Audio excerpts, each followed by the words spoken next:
కావాల్సిన ఆడపిల్లలకు కానివ్వండి, మగపిల్లలకు కానివ్వండి, వాళ్ళల్లో చాలా మందికి ఒక ఉత్సాహం ఉంటుంది. లైఫ్ పార్ట్నర్ ఏ డైరెక్షన్ నుంచి వచ్చే అవకాశం ఉంది అని చాలా మంది నన్ను అడుగుతుంటారు. సో దీని మీద ఒక చిన్న వీడియో అయినా చేయండి, అందరికి ఉపయోగపడుతుంది కదా అని చెప్తున్నారు. సరే, నాకు కూడా అనిపించింది అలాంటి వీడియో ఒకటి చేస్తే చాలా మందికి ఉపయోగం ఉంటుంది కదా అని. సో ఒక జాతక చక్రం పరిశీలించినప్పుడు, జాతక చక్రాన్ని చూసినప్పుడు జీవిత భాగస్వామి ఏ డైరెక్షన్ నుంచి వచ్చే అవకాశం ఉందో ఎట్లా తెలుసుకోవాలి అనే విషయాన్ని ఈ వీడియోలో నేను మీకు ఎక్స్ప్లెయిన్ చేసే ప్రయత్నం చేస్తాను.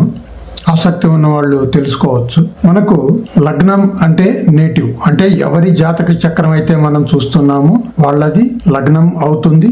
ఆ జాతక చక్రంలో వాళ్ళ కాబోయే జీవిత భాగస్వామి 7వ స్థానం నుంచి ప్రాతినిధ్యం వహిస్తారు. కనుక మగపిల్లల విషయంలో 7వ స్థానంలో ఏ గ్రహం ఉందో చూసుకోండి. అలాగే అంటే నేను చెప్పేది లగ్నం నుంచి 7వ స్థానం, 7వ స్థానంలో ఏ గ్రహం ఉన్నదో నోట్ చేసుకోండి. కానీ అన్ని చార్టుల్లో కూడా 7వ స్థానంలో ఏదైనా గ్రహం ఉండి తీరాలి అనే రూల్ ఏమీ లేదు.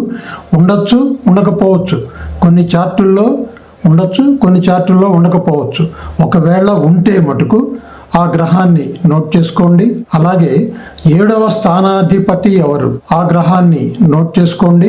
అలాగే వీనస్ అంటే శుక్రుడు, అంటే నేను మగపిల్లల విషయంలో చెప్తున్నాను, శుక్ర గ్రహాన్ని కూడా నోట్ చేసుకోండి. అంటే ఇప్పుడు మీకు 3 గ్రహాలు వచ్చాయి. ఒకటి 7వ స్థానంలో ఉన్న గ్రహం, ఒకవేళ లేదనుకోండి వదిలేయండి. 7వ స్థానాధిపతి, ఆ తరువాత శుక్రుడు. అలాగే రాశి చక్రంలో శుక్రుడు ఎక్కడ ఉన్నాడో చూసుకోండి. శుక్రుడి నుంచి 7వ స్థానాధిపతి ఎవరో నోట్ చేసుకోండి. అంటే మీకు 3 లేదా 4 గ్రహాలు ఇప్పుడు మీరు నోట్ చేసుకున్నట్టు. ఒకవేళ 7వ స్థానంలో కూడా గ్రహం ఉన్నట్లయితే 4 గ్రహాలు అవుతాయి. 7వ స్థానంలో గ్రహం లేకపోతే 3 గ్రహాలు అవుతాయి. ఈ 3 లేదా 4 గ్రహాల్లో ఏ గ్రహం అత్యంత బలంగా ఉందో చూసుకోండి. అంటే మీకు షడ్బల చూస్తే తెలుస్తుంది ఏ గ్రహం అత్యంత బలంగా ఉందో. ఆ గ్రహం ఏ డైరెక్షన్ కి ప్రాతినిధ్యం వహిస్తుందో గుర్తుంచుకోండి. ఆ డైరెక్షన్ నుంచి మీ జీవిత భాగస్వామి వచ్చే అవకాశం ఉన్నది. అయితే ఏ గ్రహం ఏ డైరెక్షన్ కి ప్రాతినిధ్యం వహిస్తుందో నేను ఇప్పుడు చెప్తాను, మీరు నోట్ చేసి పెట్టుకోండి. రవి తూర్పు దిక్కుకు ప్రాతినిధ్యం వహిస్తాడు. అలాగే చంద్రుడు వాయువ్య దిక్కుకు ప్రాతినిధ్యం వహిస్తాడు. కుజుడు దక్షిణ దిక్కుకు, బుధుడు ఉత్తర దిక్కుకు, గురుడు ఈశాన్య దిక్కుకు, శుక్రుడు ఆగ్నేయ దిక్కుకు, శని పశ్చిమ దిక్కుకు ప్రాతినిధ్యం వహిస్తారు. రాహు కేతువులు నైరుతి దిక్కుకి ప్రాతినిధ్యం వహిస్తారు. సో మీరు నోట్ చేసుకున్న 3 లేదా 4 గ్రహాలలో ఏ గ్రహం అత్యంత బలంగా ఉంటుందో చూసుకోండి.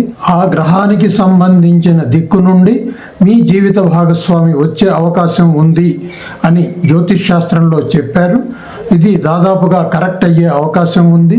ఇది ఇప్పుడు నేను చెప్పిన ఉదాహరణ మీకు మగపిల్లల విషయంలో.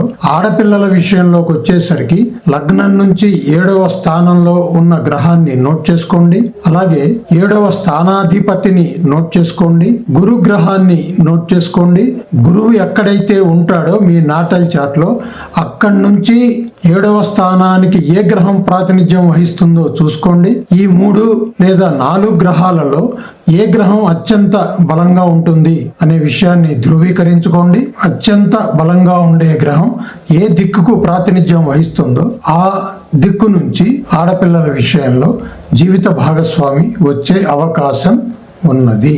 ఉదాహరణకు ఒక మేల్ జాతక చక్రంలో ఈ 4 గ్రహాలలో గురుడు అత్యంత బలంగా ఉన్నాడు అనుకుంటే, గురుడు అంటే ఈశాన్యం అని చెప్పాను నేను. అంటే ఆ జాతకుడు పుట్టిన జన్మస్థలానికి ఈశాన్య దిక్కు నుంచి, అంటే ఈశాన్యంలో ఉండే పట్టణాల నుంచి కానివ్వండి, నగరాల నుంచి కానివ్వండి, గ్రామాల నుంచి కానివ్వండి, అతనికి జీవిత భాగస్వామి లభించే అవకాశం ఉన్నది. అలా చూసుకోవాలి. అంటే దిక్కు అంటే మీ బర్త్ ప్లేస్ కి అప్లై చేసుకోవాలి. అంటే మీ బర్త్ ప్లేస్ నుంచి ఆ డైరెక్షన్ లో ఉండే పట్టణాలు కానివ్వండి, నగరాలు కానివ్వండి, గ్రామాలు కానివ్వండి, ఆ ప్రాంతాల నుంచి మీ జీవిత భాగస్వామి వచ్చే అవకాశం ఉంటుంది. ఆడపిల్లల విషయంలో కూడా అదే విధంగా అప్లై చేసుకొని చూసుకోవాలి. మీకు చాలా క్లియర్గా అర్థం కావటానికి నేను ఇప్పుడు ఒక చిన్న చార్ట్ వేసి మీకు ఎక్స్ప్లెయిన్ చేస్తాను, చూడండి. ఈ చార్ట్ చూడండి. మనం ధనుర్లగ్నం ఉన్న చార్టుని చూస్తున్నాము. 2వ స్థానంలో గురుడు, 3వ స్థానంలో కుజుడు, 4వ స్థానంలో చంద్రుడు, 6వ స్థానంలో రాహు, 7వ స్థానంలో శని, 9లో శుక్రుడు, 10వ స్థానంలో రవి బుధులు, 12వ స్థానంలో కేతు. అంటే ఇప్పుడు లగ్నం నుంచి 7వ స్థానంలో శని, ఆ తర్వాత 7వ స్థానాధిపతి బుధుడు, శుక్రుడి నుంచి 7వ స్థానాధిపతి కూడా శని. కనుక మనకిప్పుడు 3 గ్రహాలు వచ్చాయి, శని, బుధుడు, శుక్రుడు.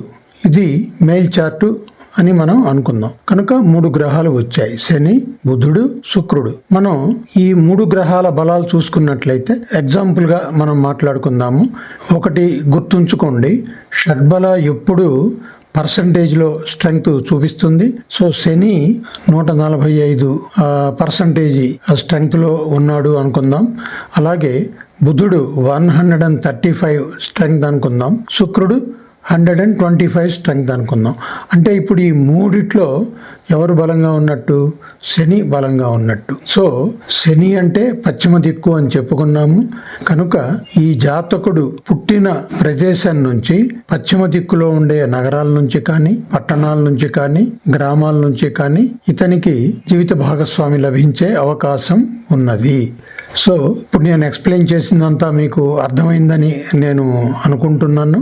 Thank you for watching.